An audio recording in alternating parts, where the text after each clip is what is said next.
你有没有这种经历？半夜醒着却完全动不了，眼睛是睁开的，房间就在眼前，但身体像被锁死一样。你想喊却发不出声音，你想挣扎却连手指都抬不起来。就在这时，你感觉房间里还有别的东西，一个模糊的影子站在床边，静静地看着你。这种体验往往发生在睡眠瘫痪时，身体完全冻结，大脑却异常活跃，梦境和现实重叠在一起。你能清楚地看到房间，却又仿佛闯进了噩梦。很多人说，他们在那一刻看见一个戴着宽檐帽的黑色剪影，被称作帽子人。你可能也在网上见过他的形象，但帽子人并不是唯一的访客。类似的影子记录可以追溯几千年，横跨不同文化。古代文献、民间传说、现代论坛里，人们都在描述相似的黑影，站在床边，俯视、压迫、沉默。不同国家、不同语言，却像在讲同一个存在。那这到底是怎么回事呢？其实想搞明白这事儿本身就挺难的，因为做梦这事儿，你说它完全是科学吧，又透着股玄乎劲儿；说它不科学吧，它又确实存在。咱们都知道自己会做梦，而且那种最清晰、最真实的梦，基本都发生在快速眼动睡眠阶段，也就是咱们常说的 REM 阶段。在这个阶段啊，肌肉会彻底瘫痪，眼球却在飞快地转，大脑活动也飙升得厉害。但问题是，大脑为什么要这么设计呢？有人说可能跟整理记忆有关，也有人说是在处理恐惧和强烈情绪。可如果只是整理点东西，为什么大脑非要造出那些模糊的影子，让人吓得半死的场景？为什么要把人直接吓醒？为什么偏偏是那个样子？睡眠瘫痪时出现的那个黑色剪影跟REM睡眠其实是绑在一起的。大脑把身体锁死了，同时开启了噩梦模式，却没完全关掉清醒的意识。这么说，你可能是在看那些本该藏在潜意识深处的东西，但这还是解释不了一个关键问题：为什么素不相识、天南地北的人梦里看到的影子都差不多？人类的噩梦似乎真的有个固定套路，不管啥背景、啥文化的人，都容易被类似的恐怖形象折磨。这里面的门道太多了，但要给一个我们根本没法真正进去的领域下结论，实在太难了。也正因为如此，科学家一直在想办法闯进梦里。现在已经有研究开始通过扫描大脑活动，用算法还原出大脑当时看到的画面。那些图像看着模模糊糊、怪里怪气的，跟 AI 画的似的。有意思的是，这类研究很多都是在现代 AI 出现之前就开始了。这里面有个重要发现，大脑特别爱找规律，我们的视觉系统几乎时时刻刻都在分类、对比、归纳相似的形状，所以它经常会看错。比如一个特别常见的现象，空想性错觉。你有没有在云朵里看见人脸，在墙上的污渍里认出五官？这就是空想性错觉，就是在本来没关系的图里看出熟悉的图案，尤其是人脸。大多数时候这没害处，甚至还能给艺术创作找点灵感。但环境一模糊，灯光一暗下来，事儿就不一样了。阴影会打乱我们对形状的判断，一个影子本来只是光线没照到的地方，却像个没画完的问号。它能在一瞬间从普通的物件变成让人心里发毛的东西。当大脑搞不清眼前是啥的时候，它通常会默认那是危险，哪怕只是个模糊的轮廓，都可能被解读成威胁。有实验做过，把受试者放在完全没光的环境里，就算在绝对黑暗中，眼睛也依然会看到点东西。短时间待在黑暗里，大多数人会看到光点漩涡、颜色流动，就像入睡前那种催眠式的幻觉。那种神秘的几何图案，大概80%的人一辈子至少见过一次，但如果待的时间再长一点，画面就会变得更诡异。这也是情报机构研究过的一种现象，在一个高度保密的项目里发现了类似现象。这个项目代号为 X38计划，它后来甚至启发了不少恐怖和科幻作品。在那个实验里，只要一个人被长时间置于虚无之中，没有光，没有声音，没有刺激，大脑就会开始自己制造东西。有人看到漂浮的物体，有人听到婴儿哭声，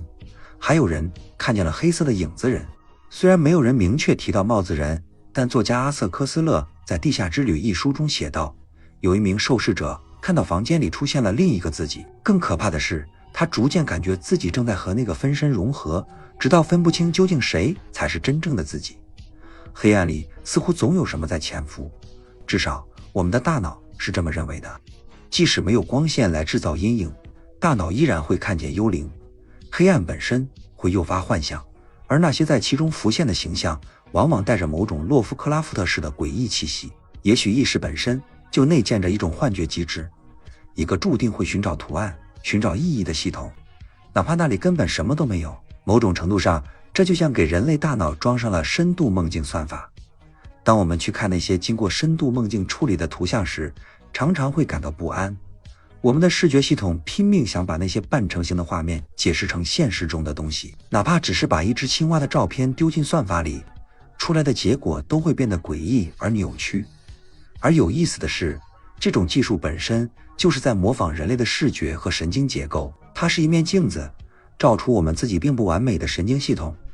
所以当机器也开始梦见怪物时，这其实说明了一些问题。在一段关于数字幻觉的视频中，研究者莎拉·戴维斯贝克提到一个现象，早期 AI 图像模型里总会反复出现一个叫克朗奇的怪物，它并不是任何已知的神话生物，可不同模型却一次又一次在数据噪声里看见它。机器也在黑暗中看见了幽灵。而更让人不安的是另一个案例，瑞典作家斯图尔特·沃森在实验负面提示词时，无意中召唤出一个名叫洛布的扭曲女性形象，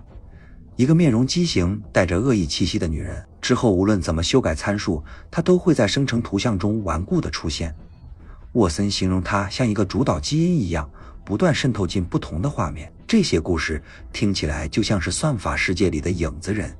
仿佛在数据深处也潜伏着某种重复出现的形象，某种这些人工神经网络无法停止生成的幻影。那么问题来了，当一个粗略模拟我们潜意识结构的系统也开始被类似的怪物困扰，这意味着什么？当我们试图弄清这些集体黑影究竟是从意识的哪一层冒出来时，就不得不翻开几百年来关于梦的各种理论。比如荣格的模型，在他的理论里，你根本不需要在电视或游戏里见过某个怪物形象才会梦到它。影子这个原型本来就存在于你的内心深处，每个人都曾在梦里瞥见过它。荣格提出的集体原型理论却是庞大而复杂，也很难被严格证实，但它不一定非得完全精确才能给我们启发。大多数心理学家都认同梦境高度依赖象征，我们的思维确实会反复调用某些心理原型，那是一种粗略的心智地图，把各种象征彼此连接起来。有趣的是，这种结构看起来竟然有点像驱动深度梦境算法的神经网络架构。无论是由生物神经元构成，还是由电路组成，神经网络的本质都是在寻找模式，而在这些模式深处，似乎总潜伏着某种对怪物的本能。纵观不同文化，威胁性的身影几乎是人类共同的执念，很多黑影形象惊人的相似。有人甚至认为这种普遍的执着其实是一种编码进大脑的生存机制。那些潜伏在潜意识里的幽影本质上是帮助我们排练危险的工具。最常见的噩梦之一就是被某种威胁追逐，仅次于坠落的恐惧，接着是各种各样的危险场景。听起来很合理，也许我们天生就会梦见特定的黑影，为的是让自己时刻保持警觉。可这种解释总让人觉得还差点什么。那些缠绕在人类意识深处的幽灵并不总是像训练程序，他们甚至并不总是像幻想出来的东西。早期心理学模型认为，梦里的角色只是梦者人格的延伸，就像游戏里的 NPC 只是大脑复制粘贴出来的产物。但有证据显示，事情并没那么简单。在今日心理学上，梦境研究者帕特里克·麦克纳马拉博士指出，梦中的存在有时会表现出完全陌生，甚至异于梦者本人的行为。他们甚至会展现出梦者清醒时根本没有意识到的知识。如果在噩梦里有一个身影威胁你，它未必是一个你能理解的形象，甚至未必是你认识的面孔。一个流传很广的说法是，梦里出现的所有脸都是你在现实中见过的人。可哈佛大学心理学教授狄德利·巴雷特的研究发现，大脑在做梦时并不只是回放照片库存，它完全有能力生成新的面孔，重组五官，甚至凭空创造出从未存在过的形象。难怪那么多神话都在讲入侵心灵的恶魔，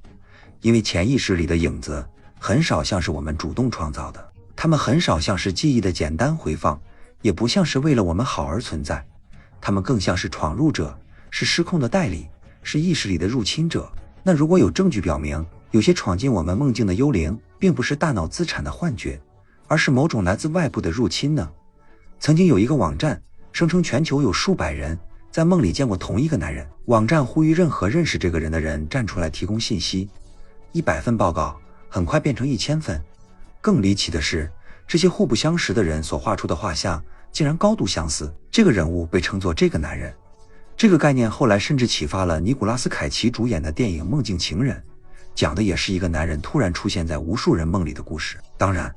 电影本身又把这个形象植入了更多观众的大脑。但真相是，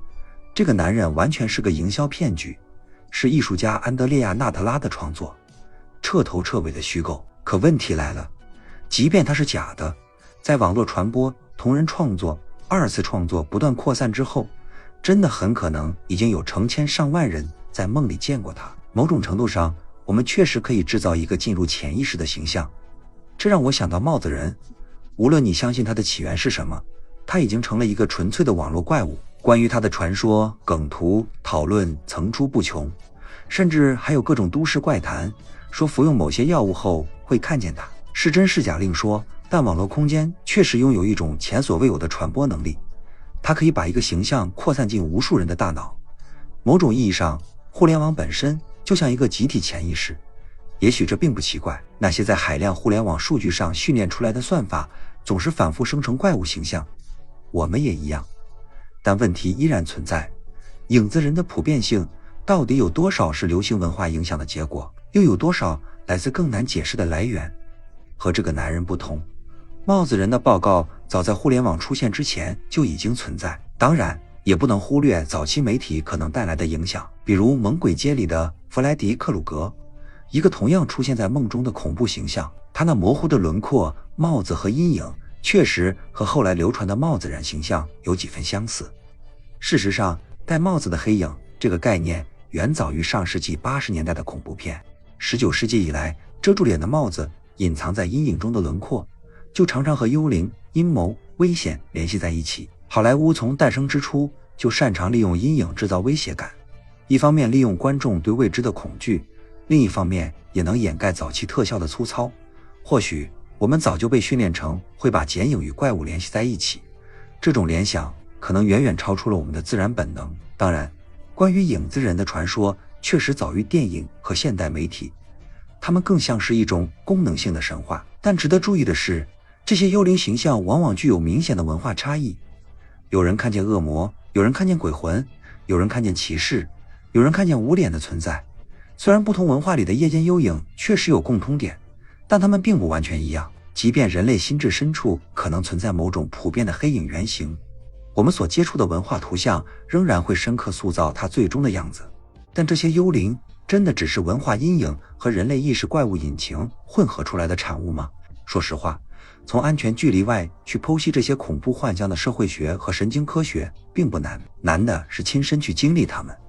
几乎每个人都在噩梦里瞥见过某种黑影，而我当时有种预感，如果我执意钻进这个兔子洞，很可能会遭遇一些特别惨烈的幻象。当我看完第50个甚至第60个关于深夜有东西在动的电影片段时，我开始有点确信我的大脑可能会害我，也生成出类似的噩梦。我当时甚至把这当成了研究的一部分。如果我真的撞见了帽子人，那好吧，就当是去采访他了。我其实还有几个问题想问他。一夜夜过去，我躺在黑暗中，甚至逐渐对那个被阴影包裹的空间变得熟悉。那些关于睡眠瘫痪只是幻觉的文章，此刻显得无比遥远。起初我什么都没看见，我甚至已经写好了一段文案，准备讲述有时候真的什么都不会发生。然而就在那个万籁俱寂的深夜，我看见了。我很难用语言去描述那是什么，那是介于清醒与入睡之间，从黑暗深处浮起的一个形状，像一道旋转的波浪，却长着昆虫般的肢体。我的大脑拼命告诉我，那是某种虫子一样的东西。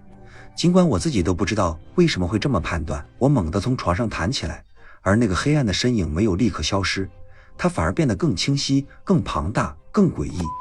我尖叫着打开灯，它瞬间消散了。我有90%的把握，这只是一次错觉，是典型的黑暗中的错认现象，是我自己在暗示自己，是我的大脑在高度紧张下生成了这个超清晰的幻象。睡眠相关的幻觉真的可以逼真到可怕。在那一刻，我的大脑简直是在用看真实物体的方式去看那个幻影。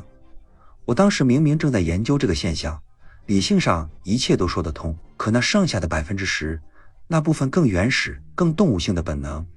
依然固执地觉得那片黑暗里有无法解释的东西。夜晚比我们想象的要深得多，有些存在深到几乎无法用语言触及。你不需要相信超自然现象，才能相信潜意识的力量。仅仅是瞥见过一个黑影、一个剪影，哪怕只是网上流传的一个形象，都可能足以让你的大脑在夜里将其具象化。如果你刚才听到了这个男人或帽子人，那么现在你已经见过他们了，他们很可能也会走进你的梦里。抱歉，但这也是人类体验的一部分。我们的意识原本就与阴影密不可分，快速眼动睡眠热母，甚至在母体中就已经开始了。也许在你第一次看见光之前，就已经做过噩梦了。我们至今不知道夜间幻象的真正目的是什么。事实上，我们甚至不知道为什么人一定要睡觉。睡觉不仅仅是为了节能，单纯躺着消耗的热量其实也差不多。但睡眠显然至关重要，像海豚这种动物必须让大脑单侧轮流休眠，否则它们会溺水。大量关键的脑部维护工作确实都是在睡眠期间进行的，但问题是，真的有必要让整个意识沉入深渊吗？当我们闭上眼睛，我们究竟去了哪里？人类大约会忘记95%的梦，通常只记得醒来前的最后一个片段。你在深层梦境里可能见过无数画面，却永远不会记得。无论我们多么努力试图揭开帷幕，我们梦境这个黑盒子里到底发生了什么，其实一无所知。也许那里真的存在某种集体潜意识，也许在那片网络深处有一个所有影子的源头，有一个我们在人类历史长河中反复瞥见的轮廓，一个跨越时代的怪物剪影。无论你是否相信那个宏大的集体原型理论，有一点无法否认，人类一直在集体的梦见怪物。围绕夜晚的阴影编织故事是和睡觉一样古老的行为。凝视黑暗，本来就会看见有东西在动。有人认为这也是进化留下的威胁本能，是同一种反射机制，既让我们的祖先对篝火外的真实危险保持警惕，如今却在我们试图睡觉时，把空荡的房间角落都幻想成潜伏的存在。但在我那次与黑暗近距离接触之后，我已经不敢对梦境领域的任何方面下绝对定论。哈佛大学的巴雷特教授说得最好，当被问及我们夜间旅程进入梦境世界的真正目的时，他说，这个问题本身就期待着一个过于简单的答案。我们不会期待用一句话解释清醒思维的意义，那为什么要用一句话解释梦呢？